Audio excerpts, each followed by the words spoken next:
I took my daughter to a parenting reality show, hoping it would be a fun experience for her. But as soon as the camera started rolling, she went full-on drama queen. She cried so hard, tears and snot streaming down her face, and clung to the actresses dressed like her life depended on it. Through her sobs, she said the actress was so pitiful because she had never been loved by her own mom. Then, without missing a beat, she insisted the actress should be her mom instead. The actress just laughed and teased, "I can be your mom, but would your real mom be okay with that?" My daughter didn't hesitate. She pulled out her phone and called her mom right there. "Hey mom, I want the actress to be my mom. If you don't say anything, I'll take that as a yes." That call stirred up a storm. My wife had been in a coma, and suddenly everyone knew. For context, I've been in the entertainment industry for over 2 years now. People respect my work. No scandals, no drama. Fans only gossip about my mysterious wife, who I've kept out of the spotlight all these years. We've been secretly married. No one knows her identity. After being away on work for 2 months, I finally came home hoping to reconnect.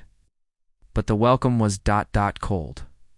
My daughter Emmy, dressed like a princess, crossed her arms and said to her brother, "Look at this guy. Who is he, and why is he here?" Lucas, my son, barely glanced up and said flatly, "I don't recognize him." I was speechless. "You two don't recognize your own dad?" I asked. Emmy smirked and slapped her thigh. "Oh, right. Ow. You're the heartless dad who abandoned us." Ow.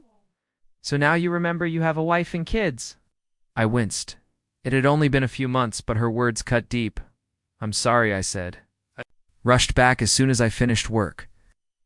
Emmy gave me a look and said, "See, work always comes first. Never us." I quickly put my hand over her mouth. This little drama queen could really talk my ear off. "Listen," I said, "I was wrong to be away so much. That's why I signed us up for this parenting reality show. I want you and Lucas to join me so I can make it up to you. After this, I promise to take a long vacation and be home more." Emmy pulled her hand away, a little awkward, but said, "Okay, I'll join, but only if you say it like this. Princess, please join me on the show." I couldn't say no. "Princess, please join me on the show." Her face lit up and she smiled sweetly. "Okay, I agree." Lucas, however, refused. "Dad, I don't want to be on the show. Let Emmy go with you." I nodded. "All right, son." After my wife's accident, we found out she was pregnant. But she was in a coma, and the old man left the twins behind. Lucas, although just a few minutes older than Emmy, had already been groomed by the old man as his successor, so he's very mature for his age. The reality show, called Babies, follows.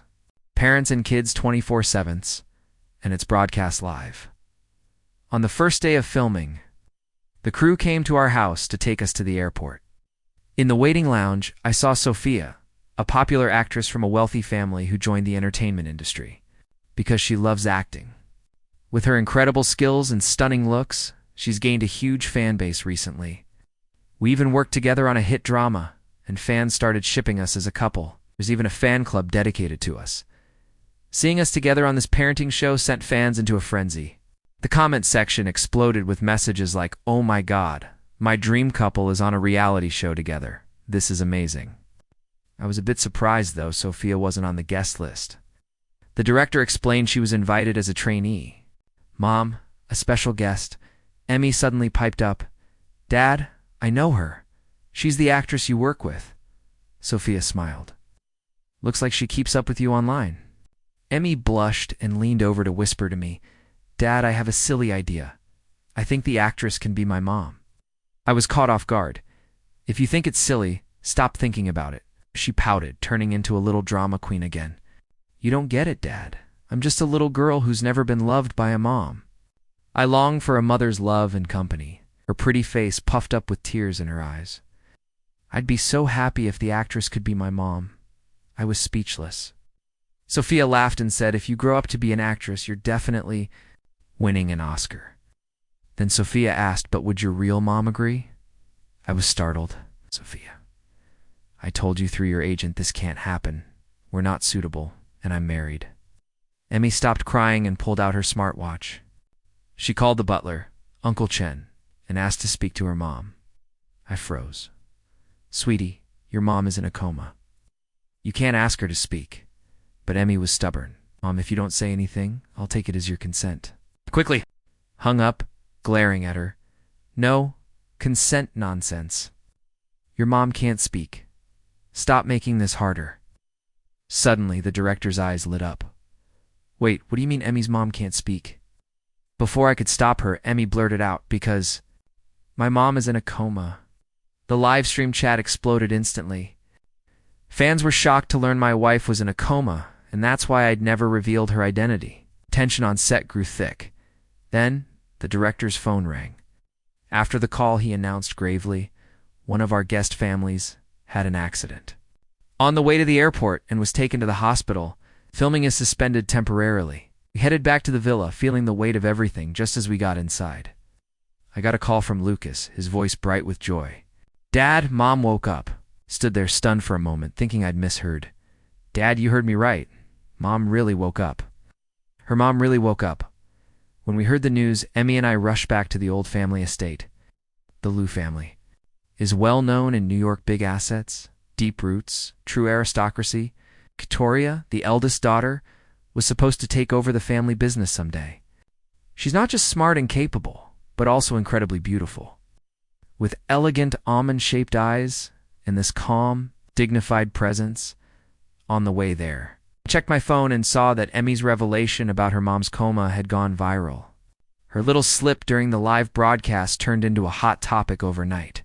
My agent warned me it'd be a nightmare managing public relations since it came straight from Emmy, but honestly, I told her to let it be. Sometimes you just have to face the music. When we arrived at the old house, Mr. Liu, Lucas, and some relatives were gathered in the courtyard. Victoria's parents passed away when she was young, so Mr. Liu raised her and her sister alone. Her accident happened 5 years ago, a car crash that put her into a coma overnight. Now, with Victoria awake, Mr. Liu's hair had turned white, and his eyes were red from emotion. Victoria just woke up, he told me, barely able to contain his excitement. The doctor's checking on her now. You'll see her once there. Done. After the doctor finished, he said with a hopeful smile, it's a miracle. Her vitals are still a bit unstable, but the progress is good. Let her rest now, and we'll do a full check tomorrow. Mr. Liu asked the relatives to leave so it could be more private. He took me and the kids to Victoria's room. There she was leaning against the large bed, looking almost like she was asleep. Over the years, Mr. Liu had spared no expensive machines, kept her vital signs stable. Private caregivers watched over her. Aside from a slight pallor, she looked like any normal person. Our eyes met for a brief moment. I didn't quite know what to feel. After all, Mr. Liu had arranged for our marriage while she was in a coma Victoria didn't even know about. It tore about the kids. She calmly called out, Grandpa, you're really awake? Mr. Liu's eyes filled with tears as he sat beside her bed. He started to explain everything. The car accident, the coma, the unexpected pregnancy, the doctor's advice to keep the children. He looked at me and the kids, saying, Sincere has taken good care of you all. He's been very attentive. Now that you're awake, I hope you can get along well with him. Victoria raised her eyes to me, her dark eyes full of complex emotions. She smiled softly. Oh, okay. Mr. Liu beamed. Knew you'd agree. But remember, don't lose your temper with him. Victoria nodded. I understand, Grandpa. Satisfied, Mr. Liu reminded her to rest before leaving. He handed her the phone, saying with meaning, This is your phone now. I've seen to that. Victoria glanced at me, but said nothing. Emmy, standing beside me, asked, Mom, how did you wake up? Victoria seemed to ponder for a moment before answering in a serious tone. I was angered awake by your call. I was stunned. You could hear us when you were in a coma. Victoria nodded. I could always sense the world around me, hear what was going on. Emmy's eyes grew wide. You must have a big temper to wake up just from being angry. Victoria's face darkened. But before anyone could react, Lucas looked at Emmy in confusion. Sis, what did you say to Mom on the phone? Emmy repeated innocently. Mom, I want the actress to be my mom. If you don't say anything, I'll take it as your agreement. Victoria's reply was firm. I'm telling you now, I do not agree. Emmy's small body trembled, and she quickly hid behind me. Lucas was speechless, then muttered, calling Mom when she's in a coma and taking advantage of her inability to respond. That's bold, sis. Victoria was quiet. I couldn't help but laugh. That son of mine sure knows how to talk. Emmy weakly grinned. But didn't I wake Mom up? That's got to count for something, right? We all exchanged looks. Victoria speechless. Lucas stunned me at a loss for words. Emmy rolled her eyes like a little adult and walked over to the bedside.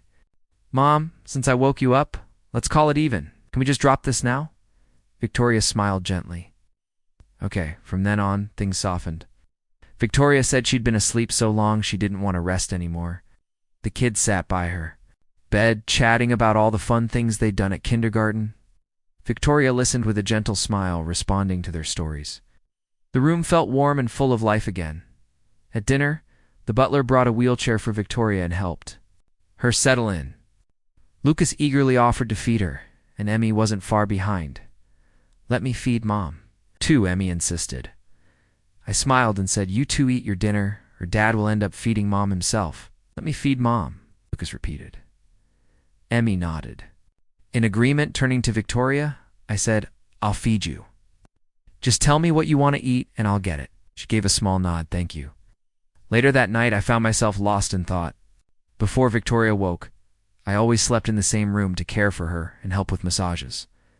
But now that she was awake, should we still share a room? I turned to Lucas and asked, since Mom woke up today, can Dad sleep in your room tonight? Paused, looking like he already knew the answer. Why do you want to sleep in my room now that Mom's awake? I explained before Dad needed to take care of Mom all night. But now that she's awake, she might not be comfortable with me sleeping next to her. Emmy jumped in, but Mom isn't fully recovered yet, and she still needs Dad's care. Besides, aren't Mom and Dad supposed to sleep together? I was taken aback. I hadn't thought of it that way. I looked at Victoria, and our eyes met. She raised an eyebrow, eyes sparkling like hooks catching me. I awkwardly scratched my head.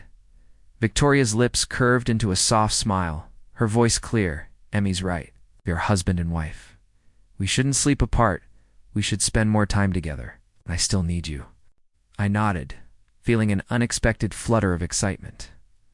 After playing with the kids for a while and tucking them in, I went back to the room. Victoria was sitting on the bed looking at her phone. When she saw me, she put it down and asked, Are the kids asleep? I nodded. Yes. Do you want me to help you take a bath now? She paused, a faint smile on her lips. Mr. Sincere, you helped me bathe when I was in a coma, but now that I'm awake, ... I might feel shy if you help me. I laughed. If you say that, I don't think you'll feel shy. Victoria shook her head, blushing. No, I will. All right, then I'll call Nanny Nancy to help you. She said Nanny Nancy already helped me earlier. I nodded. Okay, I'll go wash up then. About half an hour later, I changed into pajamas and got into bed. Victoria was watching live footage of me and Emmy filming the reality show earlier that day. She looks at you with admiration, she said softly. She must like you. I was stunned for a moment, then realized she meant Sophia. Yes, she does, I replied. She even asked her agent to see if we could create some buzz as a couple. Victoria's dark, clear eyes reflected a mix of emotions. Then she asked quietly, and what did you say? I blinked, feeling caught off guard. What else could? I say I refused, of course. Her eyes lingered on me for a moment longer. She really woke up when we got the news. Emmy and I hurried back to the old family estate. The Liu family is famous in New York, deep roots, tons of wealth, true aristocracy. Victoria, the eldest daughter, was expected to take over the family business. Not only was she sharp and capable, but she was also stunning, those elegant almond-shaped eyes and that calm, regal presence. On the way there, I checked my phone. Emmy's accidental reveal about her mom's coma during the live broadcast had exploded online. My agent warned me it would be a nightmare managing the fallout, but honestly, I told her to let it ride. Some things you just can't control. When We arrived. Mr. Lou, Lucas, and some relatives were gathered in the courtyard. Victoria's parents had died young, so Mr. Lou raised her and her sister alone. 5 years ago, Victoria was in a car accident and slipped into a coma overnight. Now, with her awake, Mr. Lou's hair had turned white, and his eyes were red from the flood of emotion. "Victoria just woke up," he said, barely able to hide his excitement. "The doctor's examining her now. You can see her once there." Done. After the doctor finished, he told us, "It's a miracle. Her vitals are still a bit unstable, but overall, she's recovering well. Let her rest now, and we'll do a thorough check tomorrow." The relatives left, and Mr. Lou took me and the kids inside.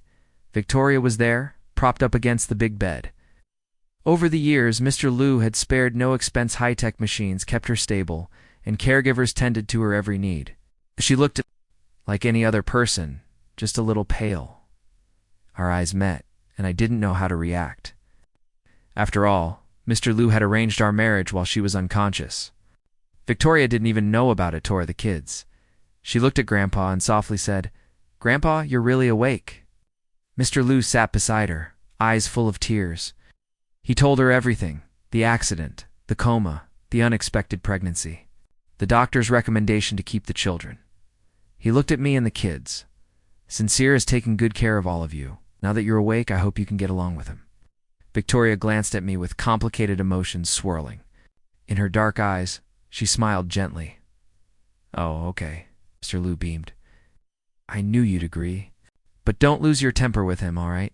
She nodded. "I understand, Grandpa." Satisfied, Mr. Lou told her to rest, handed her the phone, and said meaningfully, "This is your phone now. I've arranged everything." Victoria looked at me but said nothing. Emmy stood beside me, asking, "Mom, how did you wake up?"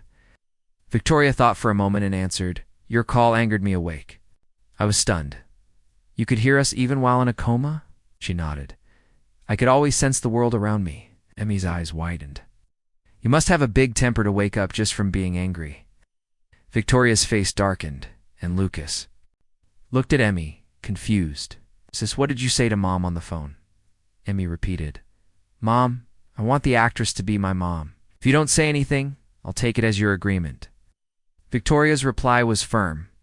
"I do not agree." Emmy trembled and hid behind me. Lucas was speechless. Calling Mom when she was in a coma? That's bold. Victoria was quiet. I laughed a little. My son sure knows how to talk. Emmy weakly grinned. "But didn't I wake Mom up? That counts for something, right?" We all exchanged looks. Victoria, Lucas, and I all speechless. Emmy rolled her eyes like a little grown-up and said, "Since I woke you, let's call it even. Can we just let this go?" Victoria smiled softly. "Okay." The mood softened.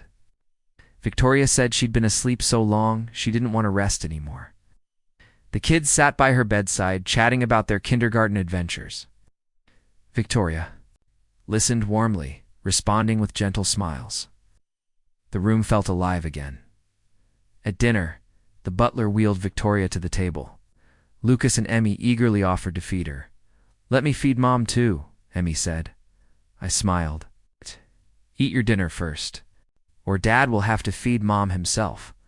"Let me feed Mom," Lucas insisted. Emmy nodded eagerly. I looked at Victoria. "Tell me what you want to eat and I'll get it for you." She nodded softly. "Thank you." That night, I lay awake thinking. Before she awoke, I always stayed in the same room to care for her. "Now, should we still share a room?" I asked Lucas. "Since Mom's awake, can I sleep in your room tonight?" He looked surprised. "Why now that Mom's awake?" I explained. "Before I needed to watch over her. Now, she might not want me sleeping next to her." Emmy jumped in, "But Mom isn't fully recovered yet, and she still needs Dad. Aren't Mom and Dad supposed to sleep together?" I hadn't thought of that. Victoria caught my gaze, raised an eyebrow, and smiled gently. "Emmy's right. Husband and wife, we should spend more time together. I still need you." I nodded, a little excited. After tucking the kids in, I returned to the room. Victoria was watching footage of me and Emmy on the reality show. "She looks at you with admiration," she said softly. "She must like you." I paused, realizing she meant Sophia. "Yes," I said. "She even asked her agent to see if we could create some buzz as a couple." Victoria's eyes flickered with a complicated emotion. Then she asked quietly, "And what did you say?" I blinked, caught off guard. I refused, of course. Her eyes lingered on me a moment longer before she set her phone down. "I'll turn off the lights now," I said. "Okay." The room went dark. "I should have brought you along," Victoria said, her dark eyes full of complicated feelings. Her thin lips moved clearly. "You did the right thing, but leaving me behind, that was your mistake." I smiled a little. "At that, next time, I'll remember to bring you along. Your sister deserves a good scolding. I probably should have slapped her a few times myself." Lucas suddenly spoke up. "Mom coming to find us means she doesn't dislike us, right?" Victoria looked seriously at both kids. "Even though I just woke up from a coma, I don't dislike you. Actually, I really like you." The two of them lit up, showing their little teeth in big smiles. "Great. So we're not unloved children," Emmy said, her big, beautiful eyes sparkling. Then she turned to Victoria, curious. "What about Dad? Does Mom like Dad?" Victoria's gaze dropped to me, her dark eyes hiding something beneath the surface. After a moment, she said softly, "Mom likes Dad too." A warm rush bloomed in my chest. I knew she was trying to comfort the kids, but honestly, I wanted to believe it. I'd loved Victoria secretly for years. I remembered back to college, my first day, there was rough. I'd lost my tuition money and wandered along the riverbank, feeling lost and hopeless. Money was all my dying father had saved by giving up his treatment. Now it was gone. As I crossed a bridge, a gentle girl stopped me. She said she'd found my money, but I could tell it wasn't mine. When I called her out, she smiled and joked, "Consider it a loan. You owe me one, so don't do anything silly." I realized she'd followed me, thinking I might hurt myself. I was speechless and quickly wrote her an IOU. That was how I first met Victoria. We ran into each other again on campus. I learned she was the school beauty, the kind of girl everyone noticed. Later, I made friends with some people in her circle, and at a birthday party, I met her for the third time. I started going to those gatherings more often, hoping to see her again. I didn't know when it started, but I found myself always looking for her, wondering if she'd be there. One night a friend joked, "Almost every guy here likes Victoria." "Do you?" I paused, then lied. "No." He thought I was special for saying that, but the truth was, I was lying. People often joked about Victoria and Ethan being the perfect match. They'd just smile and say nothing. After Ethan went abroad, Victoria seemed heartbroken. Everyone assumed it was because of him, that he was her white moonlight. Later, she went abroad too, and that chapter of unrequited love closed deep inside me. Years later, when I entered the entertainment industry, I unexpectedly met her again at a dinner party. I added her on WeChat through a group chat back home. Staring at her profile, I experienced that awkward moment trying to check someone's posts, but accidentally hitting poke. She sent me a question mark, I explained. "I meant to check your posts, but accidentally poked you." She asked, "Why do you want to check my posts?" I replied, "To see if there are any photos good enough to make you my girlfriend." "To you. Have no posts." A minute later, she surprised me. "I just posted some. Check now." Her photos were just as beautiful as I remembered. I'm with more grace and calm. I said, "You look perfect to be my girlfriend." She replied, "What should I say?" Said, "You should say, I would love to be your girlfriend." I thought she might not respond or refuse. But she answered, "Okay, I would love to be your girlfriend." I smiled. "All right now, you're my girlfriend. You seem shy. So let's start with an online relationship and meet in person when the time is right." She said, "Okay." I knew she didn't really recognize me. Even if we met, she wouldn't know who I was, but that didn't matter. I knew her, and that was enough.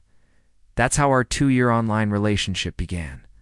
One night, a friend invited me out to talk about something important, but after a few drinks, he got a call and left. At the bar, I saw Victoria, drunk and slumped over a table. 2 big men were watching her in a way that made me furious. They were targeting my girlfriend. I grabbed her and pulled her away. The men exchanged a look and left without a word. Victoria's eyes burned with something fierce. but she didn't speak too drunk to form words. I took her to a nearby hotel. As soon as we got in, she clung to me and kissed me passionately. I wanted to pull away, but then I remembered she was my girlfriend. That night was a blur. By the time it ended, I was completely exhausted. When I woke up, she was gone. My head was foggy as I tried to piece it together. I knew she was my girlfriend. She didn't know I was her boyfriend. I sent her a message asking where she was. She replied with a question mark. I was speechless. Did she know who I was? I asked again, no response. I thought it was over then. Her grandfather called me. He said he found my contact info on her phone. Victoria had been in a car accident and was in a coma before I could react. He dropped another bombshell. Victoria was pregnant. The timing matched that night. We'd been careful, but somehow it happened when the paternity test confirmed it. I made my decision. No matter what, whether Victoria woke up or not, I would take care of her and our children forever, back in the present.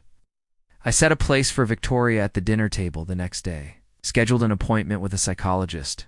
I called the kids, a kindergarten teacher, and arranged leave, Victoria suggested. She'll come with us to the psychologist. So after breakfast, the four of us went together. The psychologist said the kids were mentally healthy, just a little insecure. I sighed in relief. I knew I needed to talk to Victoria, to give the kids more security.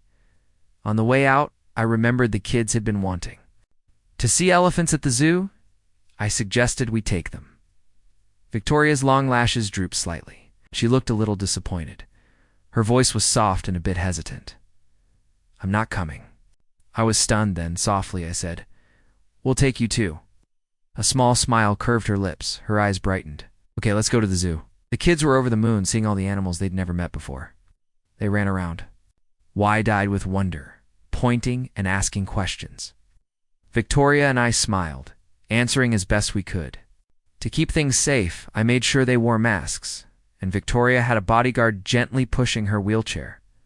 After half a day of exploring, the kids started to tire. Emmy ran up to Victoria and said, Mom, I'm so tired. Can I sit in your wheelchair for a while? I chuckled, of course. This little one was eyeing her mom's wheelchair. Victoria's eyelids twitched slightly, but she calmly said, Emmy, who needs to use a wheelchair? Emmy tilted her head and answered, People who can't walk. Victoria blinked, then asked, If I give you the wheelchair, what about me? Emmy's big dark eyes sparkled as she grinned. Can't you just lie down on the ground for a while? I laughed out loud. Victoria's lips twitched as she whispered to me, Our daughter really is something. Lucas, always the sensible one, told Emmy, Sis, don't be naughty. If you're tired, we can just sit on a bench and rest. I shook my head, laughing. Back home, Mr. Lou's butler came to inform me about Lucy's punishment. Mr. Lou had enforced the family rules. Lucy was given 20 lashes. After 10 lashes, she fainted and was sent to the hospital. The remaining 10 would be administered once she recovered. She was also ordered to kneel in the ancestral hall as further punishment. I said nothing. Both Lucy and the kids were raised. By Mr. Luth was serious. The butler then asked about the kids' psychological evaluation. I told him the truth to ease Mr. Lou's mind. Victoria had started kindergarten, and the doctor said her muscles were normal. She could try standing. And walking, Victoria didn't want to use the wheelchair anymore, so I helped her stand. As I held her hand, small electric current seemed to pass between us. I felt a subtle emotion. She stood for a while, adjusting to the sensation. Then she tried to take a step. After 5 years in a coma, her body couldn't bounce back instantly. She moved her foot forward slightly, frowning. Don't rush, I reassured her. Take it slow. Victoria nodded, gripping my hand tightly, gathering her strength to move forward. I was tense, afraid she might fall and after a few steps. She lost her balance and fell forward. I caught her waist, but she instinctively pulled me down with her. We both landed on her back, me on top of her. Our eyes met, and the moment grew quietly intimate. Just then, Lucas and Emmy came home from school. Their faces were full of shock. Lucas asked innocently, Mom, Dad, are you playing stack-up? I was speechless. Stack up. I hurried too. Get up and help Victoria to her feet. Are you okay? Do you get hurt? I'm fine, she said softly. The kids realized what had happened and quickly came over to help us. In the following days, Victoria kept practicing walking. At first, she needed my support and frequent stops. Gradually, she needed less help, and soon she was walking smoothly. Almost back to normal, half a month later, her health checkups came back normal. The news of her recovery spread quickly online. The Princess of New York's elite circle, as the media called her, was awake after 5 years. Comments buzzed with excitement. A medical miracle. She'll never wake up until now. Posted as well. I'm a medical student. Here to share good news, my wife, in a coma for 5 years, has finally woken up. Next step. Starting a family. One commenter quipped, "Hold on, that's his wife? You all call her wife? Call her companion, who saved me 40 years of detours." But then, out of nowhere, a tabloid dropped a bombshell. They claimed I took advantage of a drunk Victoria 5 years ago, took her to a hotel, abandoned her when she got pregnant, and only came back for the Liu family's wealth when she went into a coma. The scandal exploded. My fans jumped to my defense, furious. "Tabloid, are you brain dead?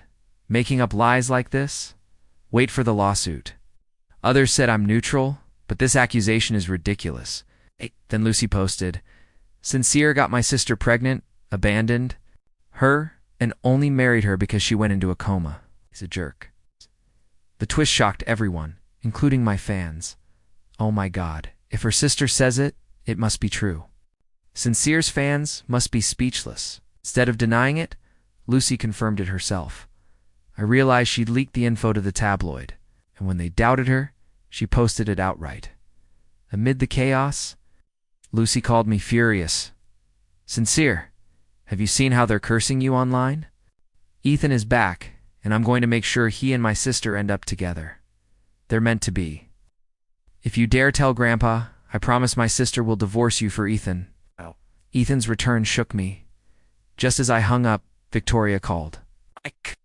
Voice trembled. "Did you see the trending topic?" "Yes." "Don't look at it. I'm already having it taken down." "And Lucy?" I talked to Grandpa. "He's cutting off all her cards and kicking her out." I was stunned. "You knew it was her?" Victoria chuckled. "Since I was in a coma, I wasn't clueless." I said, "I can explain what happened that night at the bar." Her tone was firm. "I don't need you to explain. I believe you." Heart swelled, not knowing what to say. Then, as if a stone tossed into a still lake, ripples spread. She continued, "Are you home?" "Yes." "Wait for me 15 minutes. I want to talk face to face." "Okay." After we hung up, something felt off. When I saw Victoria, I suddenly realized Anne pointed at her in shock. You know, it was me. She knew I was her online partner. After waking up, she never asked for my WeChat or number, but still called me. She knew my number from our online relationship. To my surprise, Victoria smiled. "I always knew it was you. I was just waiting for you to tell me the truth." My eyes widened in disbelief. "You always knew?"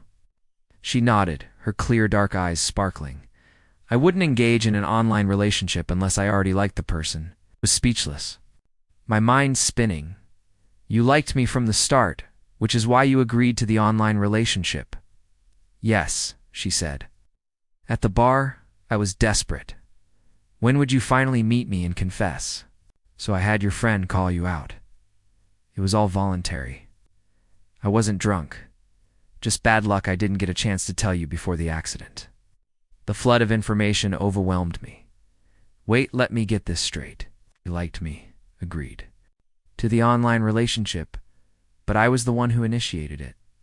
Victoria smiled. "I had a crush on you in college. Hearing you say you didn't like me hurt. So I went abroad." "Wait, you went abroad because Ethan left?" She shook her head and took my hand. "No, I overheard you telling a friend you didn't like me, that's why." She continued, "Grandpa saw my phone, knew I liked you, and reached out asking if you'd marry me. Suddenly it all made sense. That's why Grandpa was so kind. It felt surreal to realize my longtime crush had liked me back, like a dream. When I finally accepted it, my heart lifted. I decided to confess. Looking into her eyes, I said, I've had a crush on you for years. What you heard about me not liking you wasn't true. Victoria smiled, eyes shining. So we both had crushes on each other and finally found our way. I nodded. The next moment, we embraced tightly. That night, I posted a photo from her. College days with the caption, "Lucky to have married the girl I've had a crush on for years." She posted a candid photo of me from that time, captioned, "A mutual crusher, shared journey."